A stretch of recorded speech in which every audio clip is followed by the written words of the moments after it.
नमस्कार साथियों, स्वागत है आप सभी का कुंदन इंस्पायर्स इंडिया पर। मैं हूं आपके साथ कुंदन राज।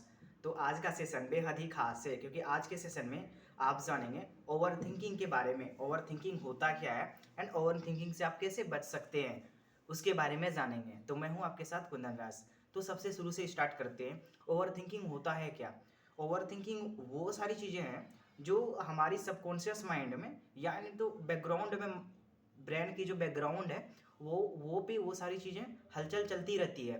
हो सकती है कि ये कोई बात हो या कोई घटना हो या कोई भी चीज़ें हो सकती है जो आपके माइंड के जो है लूप में वापस घूमते रहती है, इस टाइप की होते रहती है।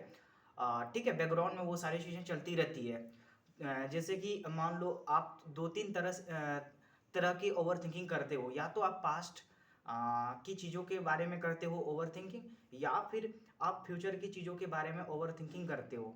ठीक है, ये सारी चीज़ें आप करते हो, ज़्यादा थिंकिंग करते हो, डीप में थिंकिंग करते हो। बट वो लॉजिकल थिंकिंग नहीं होती है, वो बेसिकली इमोशनल थिंकिंग होती है। इमोशनली तरीके से आप सोचते हो वो सारी चीज़ें। ठीक है, इसमें आप तार्किक चीज़ें नहीं सोच पाते हो और लूप में फंस जाते हो। तो उसी के बारे में मैं बात करूँगा। तो पास्ट की चीज़ों में आप फंसते हो क्यों? मान लो कि आपके साथ कोई घटना घटी है, या फिर कोई चीज़ आपके साथ बुरा हुआ है, अच्छा हुआ है, या किसी ने आपको कुछ बोल दिया है, या फिर बहुत सारी घटना घटती है, किसी से झगड़ा हो गया है, या फिर किसी से ब्रेकअप हो गई है या हो गया है, या ईटीसी कुछ भी प्रॉब्लम होती है। तो हमारी जो ब्रेन है ना, वो रिपीटेड ओवर थिंकिंग करती रहती है। क्यों ओवर थिंकिंग करती है? क्योंकि आपको पता है कि दिमाग को ये सारी चीज़ें ना याद वो रखती है। क्यों? क्योंकि अगली बार वो घटना घटेगी तो वो एक्शन लेगी। मान लो एक एग्जांपल के द्वारा हम समझने का प्रयास करते हैं। कोरोना वायरस जब आई थी तो हम लोगों ने वैक्सीन लिया, ठीक है, कोवैक्सीन एंड कोविशील्ड हम लोग ने इंजेक्शन लगवाया, ठीक है। तो हम लोगों ने वैक्सीन लिया तो क्या हुआ, वो एंटीबॉडी हमारे शरीर में बन गई, और अब जब भी कोरोना प्रवेश करेगी तो वो अटैक करेगी, हम पे कोई प्रभावित नहीं करेगी। इम्यून सिस्टम हम लोग का मजबूत हो गई। तो उसी तरीके से दिमाग को पता है कि ये घटना पास्ट में हो चुकी है, अगर अभी या फिर फ्यूचर में वो घटना घटेगी तो मुझे क्या करना होगा। तो यही सारी चीज़ें चलती रहती है। मान लो कोई किसी का पढ़ाई में मन नहीं लग रहा है तो उसके दिमाग में घूमती रहती है वो सारी चीज़ें, या फिर किसी के साथ झगड़ा हुआ तो वो सारी चीज़ें घूमती रहती है। या फिर फ्यूचर की चीज़ें, किसी का सपना होता है कि मैं गवर्नमेंट जॉब लूँ, किसी का सपना होता है कि मैं पैसे कमाऊँ, किसी का सपना कुछ भी होता है, यार ये करूँ वो करूँ। किसी का होता है कि मैं अपना सोशल सर्किल बढ़ाऊँ या फिर नाम कमाऊँ। तो इस तरह की नेम फेम जो चीज़ें हैं वो सारी चीज़ें फ्यूचर की चीज़ें चलती रहती है। तो इससे बचने का तरीका क्या है, ओवर थिंकिंग से छुटकारा पाने का? देखो भई, अगर आप अच्छी चीज़ों पे अच्छी तरीके से ओवर थिंकिंग करोगे तो ढेरों सारे बुक लिख सकते हो आप। ढेरों सारे एग्ज़ाम्पल हैं, बहुत सारे एग्ज़ाम्पल हैं जिन्होंने ओवर थिंकिंग कर के ही बुक लिखी है। आप अच्छी-अच्छी बुक लिख सकते हो, एग्ज़ाम क्रैक कर सकते हो, इवन यूपीएससी जो इंडिया का टफेस्ट एग्ज़ाम है वो भी क्रैक कर सकते हो। तो ओवर थिंकिंग जो है अच्छी चीज़ है, मेरा मानना है, बट बुरी भी है, इसका साइड इफ़ेक्ट भी है। तो फ्यूचर की चीज़ों के बारे में भी सोचते हैं कि अगर मैं ये करूँगा तो ये हो जाऊँगा, मेरे को ये करना चाहिए, ये करना चाहिए, मेरे को इतने बजे सो के उठना चाहिए, ये करना चाहिए, मेरे को ये कोर्स कंप्लीट करना चाहिए। ये सारी चीज़ें दिमाग में कुतूहल चलती रहती है, बैकग्राउंड में वो सारी चीज़ें चलती रहती है।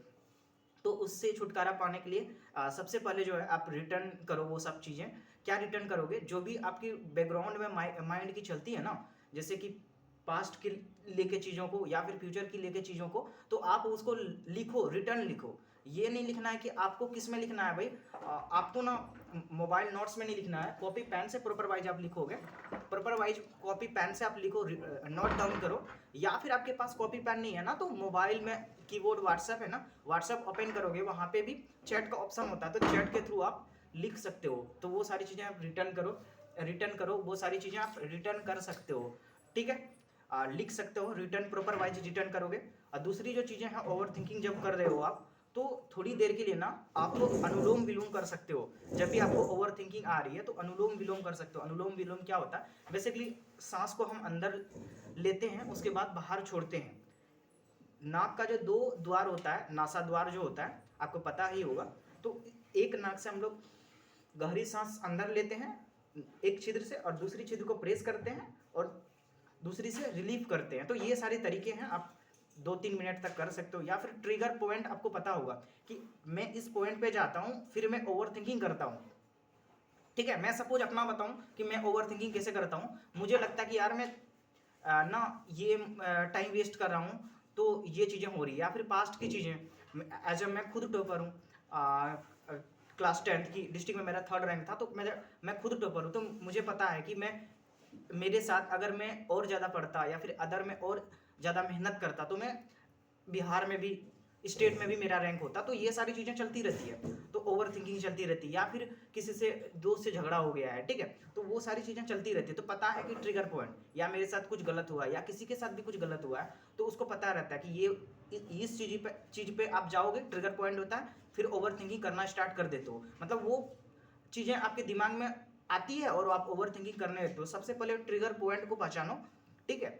ट्रिगर पॉइंट जैसे ही आप पहचान लेते हो तो ओवर थिंकिंग से छुटकारा आपको मिल जाएगी। तो ट्रिगर पॉइंट आप पहचानो।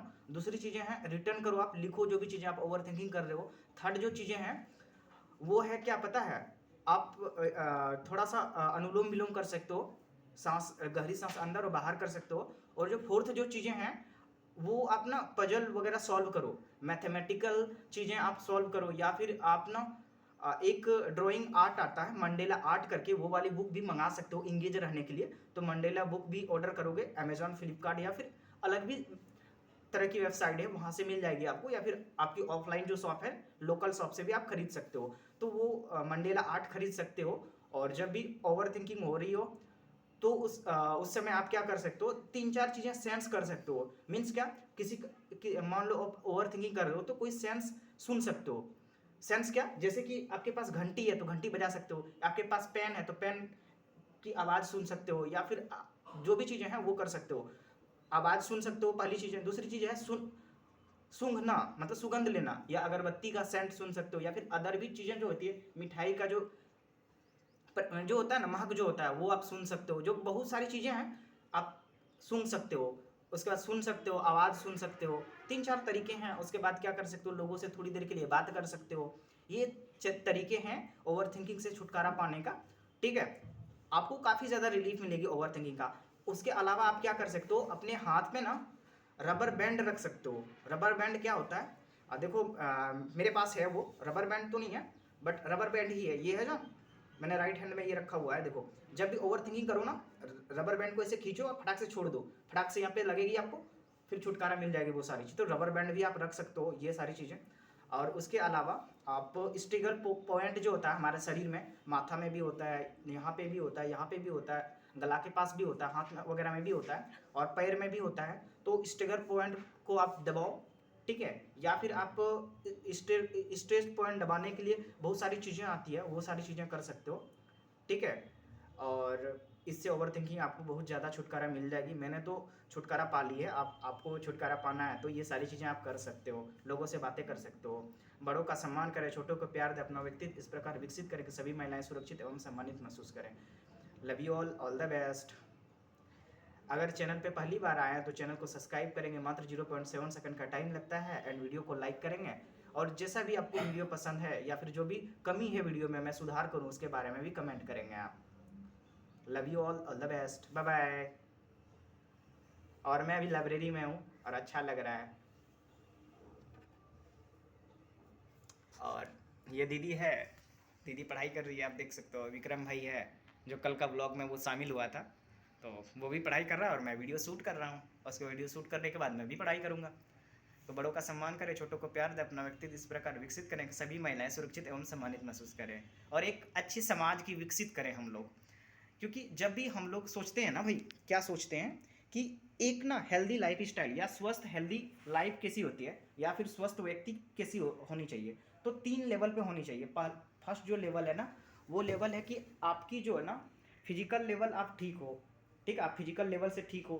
थर्ड जो सेकंड जो लेवल है, आपकी मेंटल लेवल ठीक होनी चाहिए। और थर्ड जो लेवल है वो है आपकी सोशल लेवल। यानी तीनों ही लेवल पे जब आप खुश रहते हो, आपकी सारी चीज़ें अच्छी रहती है, तभी आप एक स्वस्थ हेल्दी लाइफ स्टाइल जी सकते हो। आप एक स्वस्थ व्यक्ति की गिनती में आ सकते हो। तो ये मेरा प्रयास है और मैं लोगों को इसी तरह के ज्ञानवर्धक बातें बताता हूँ, क्योंकि मेरा खुद का एक्सपीरियंस है इन सारी चीज़ों के बारे में। मैं खुद ओवर थिंकिंग से परेशान था और मैंने ये सारी चीज़ें की और ओवर थिंकिंग से छुटकारा मिल गई है, तो आपको भी मिलेगी। उम्मीद करता हूँ वीडियो अच्छा लगता है। और सुबह में रनिंग वगैरह योगा वगैरह कर सकते हो, मेडिटेशन को अपने डेली लाइफ में हैबिट में आप अपना सकते हो। ठीक है, love you all the best, bye bye.